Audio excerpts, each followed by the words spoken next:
Gagawa tayo ng special na hardinera.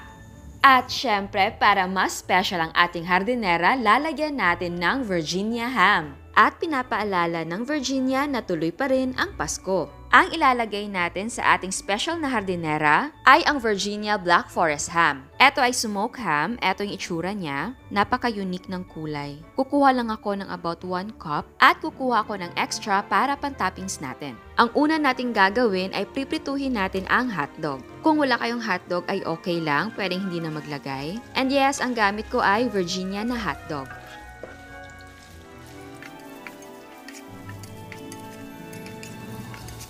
Pagkaprito natin ang hotdog, hanguin na muna natin ito at simulan natin ang paggigisa. So, igisa na muna natin ang onions. Pwede naman na garlic yung uunahin mo sa paggisa, basta hindi mo susunugin yung garlic.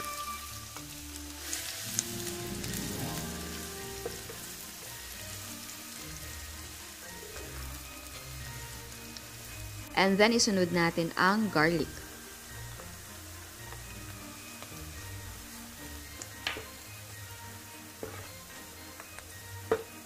Ngayon naman, ilagay na natin ang ground pork. And yes, pwedeng gumamit ng chicken or beef.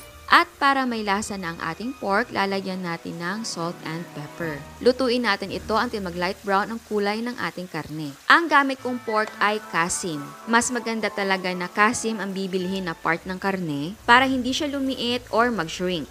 Ayan, ilagay na natin ang carrots, raisins, pickles, crushed pineapples, sweet peppers, and grated cheese. Sa dami ng version ng hardinera, marami talagang sangkap ang pwede mong ilagay. Pwede din na hindi lahat. Pwedeng hindi ka maglagay ng carrots. Pwedeng pasas lang, pickles, and pineapple. And pwede din na pickles lang, walang pineapple. Or walang pickles, pineapple lang. So sa madaling salita, pwedeng gumawa ng sariling version. Yung iba nga hindi giniling yung gamit, kundi yung cubes na meat. Yun yung sikat sa Quezon na version. And bago ko makalimutan, kung magpapagiling ka, sabihin mo na hindi kasama ang balat. So, dapat kasim na may konting taba na walang balat. Perfect yon. Ang ganyan na giniling ay perfect sa spam, longganisa, chorizo, embutido at iba pa. So, ngayon, ilagay na natin ang ating fried na hotdogs at ang ating Virginia na Blackforest Ham. And yes po, kahit anong Virginia ham na product ay pwedeng gamitin. I-cut nyo lang into small pieces. So, ipagpatuloy lang natin ang pagluluto, i-mix natin ito. Pero mukhang maliit yung aking pinaglutuan, kaya ililipat natin para hindi ako mahirapan. So, kung napapansin nyo, may konting water yung ating giniling, kaya hindi na ako magdadagdag ng tubig. Pero kung sa inyo ay dry, syempre maglagay kayo ng konting tubig. Ayan, so continue tayo sa pagluluto. Ilagay na natin ang tomato sauce and banana ketchup. Kung wala kayong banana ketchup, pwedeng gumamit ng sweet style na ketchup. Haluin natin ito at lutuin natin for 10 to 15 minutes over medium-low heat. And yes, pwede kang maglagay ng konting sugar at oyster sauce. Mas malinamnam kasi kapag may konting tamis.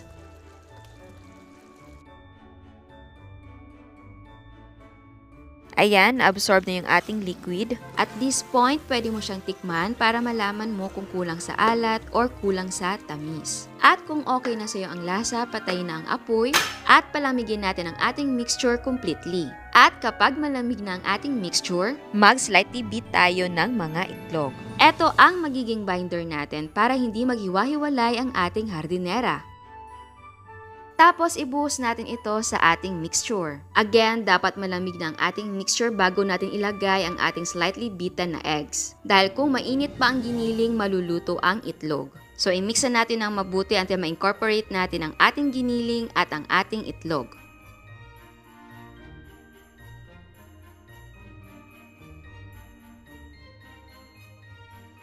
Para sa ating molde, gusto ko malaki kaya ang gamit ko ay cake pan.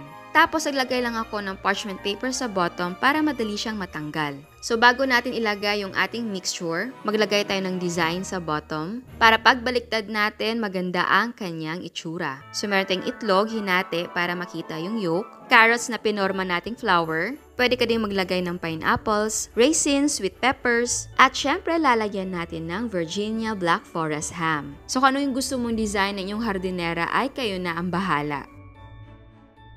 Ayan, eto yung design ko. Ilagay na natin ang ating mixture sa ating molde.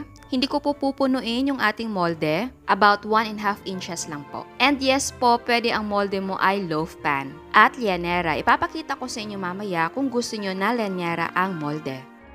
And then, takpan natin ng aluminum foil. Dapat mahigpit or tight ang pagkakalagay ng aluminum foil.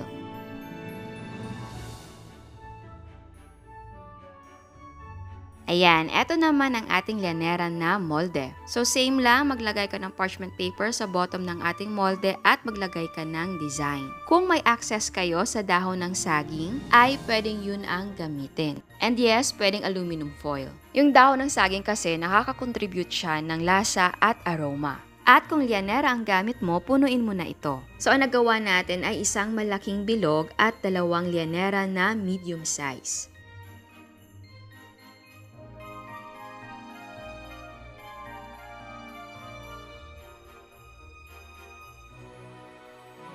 Ilagay natin sa steam basket ang malaki nating hardinera. Etong uunahin kong lutuin.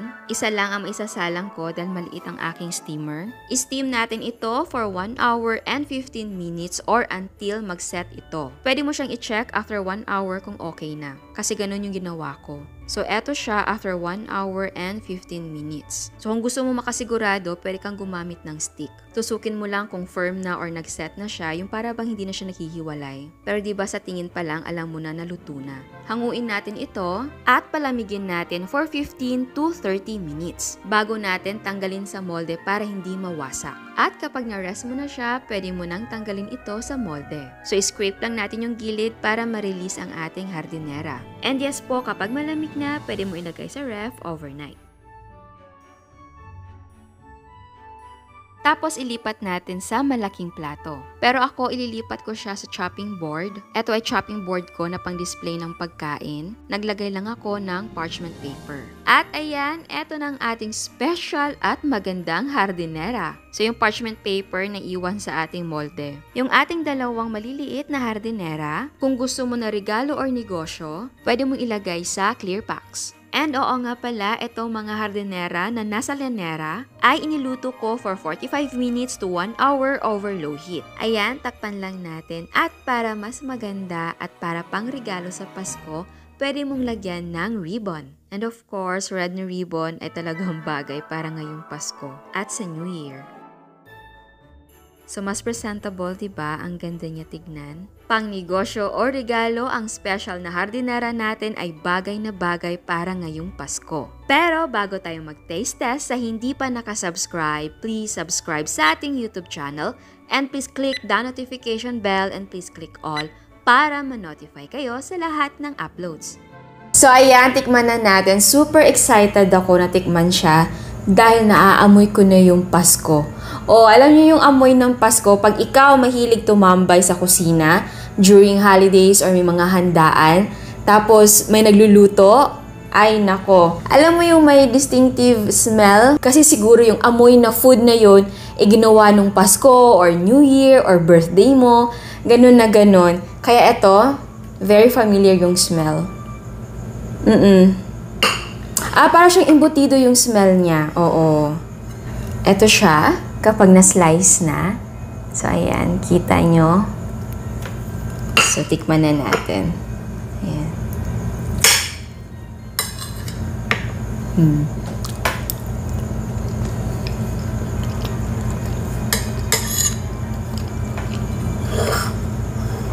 Gusto ko ng kanin. Ang sarap. Ang sarap. Ang meaty. Andun yung alam mo yung tamis, tapos may, very savory. Matamis siya na savory, ganun.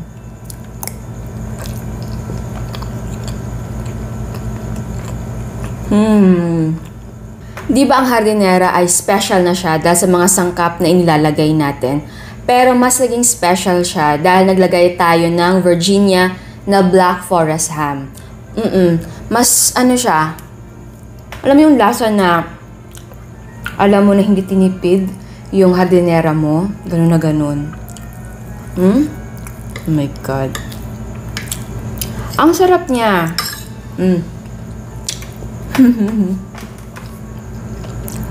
As in, feel na feel ko na yung Pasko. Oh my God, ilang araw na lang pala, no? Pasko na. Alam ko marami nag-iisip kung anong pwedeng ihanda ngayong Pasko at sa New Year. Subukan niyo po ito, ang sarap talaga niya. Very familiar sa atin yung Hardinera, di ba? Pero hindi siya laging hinahanda.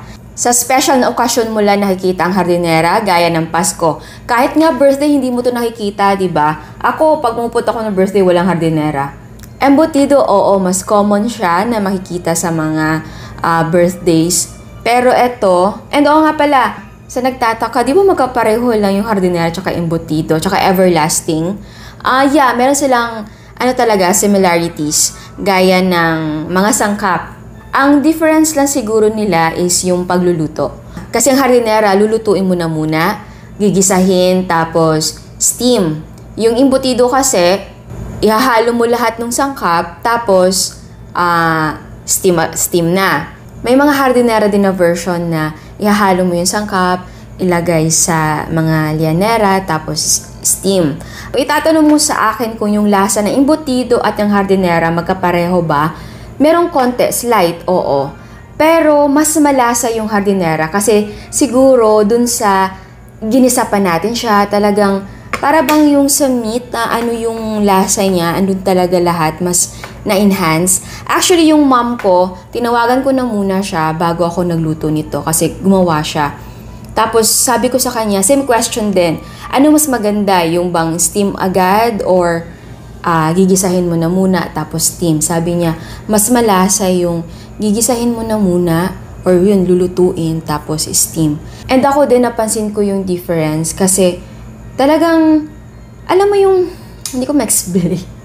Alam mo yung same yung lasa, pero meron talagang slight na difference na mas, parang mas malinamnam siya.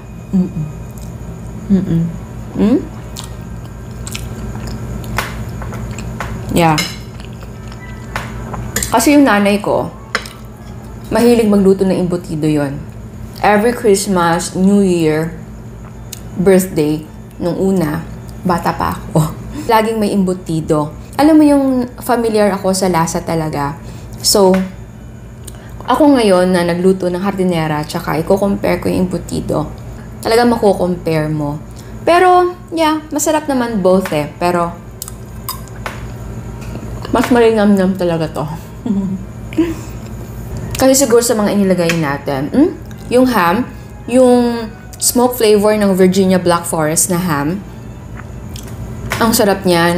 Nagbibigay siya ng ibang, alam mo yung texture and flavor sa ating Hardinera. Kaya sa Christmas grocery list ninyo, huwag niyong kalimutan na ilista ang Virginia Blackforest Ham para matikman ninyo at para maging special ang iyong simpleng Pasko. And pwede nyo din tikman yung iba pang hams nila. Ang dami nilang mga hams na pagpipilian. Kung gusto yun ang gamitin ninyo, pwedeng-pwede. And diba, may free na pineapple syrup yung ating ham. Every ham nila meron. Lagyan natin, subukan natin lagyan. Actually, ano siya? Pineapple na pineapple.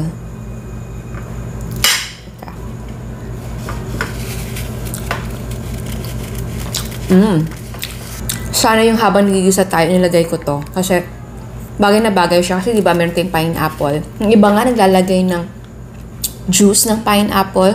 Eto kasi timplado siya kasi nga syrup. So, napaka-handy nito. Kung gagawa kayong Hardinera, huwag nyo kalimutan. Konti, maglagay ng konti. Tapos tikman nyo. Tapos dagdag lang kayo na dagdag para sana naglagay ako. Ayan.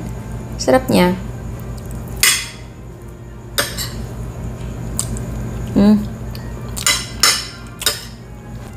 And again, kahit ano pang unos ang dumating sa ating buhay, tuloy pa rin ang Pasko.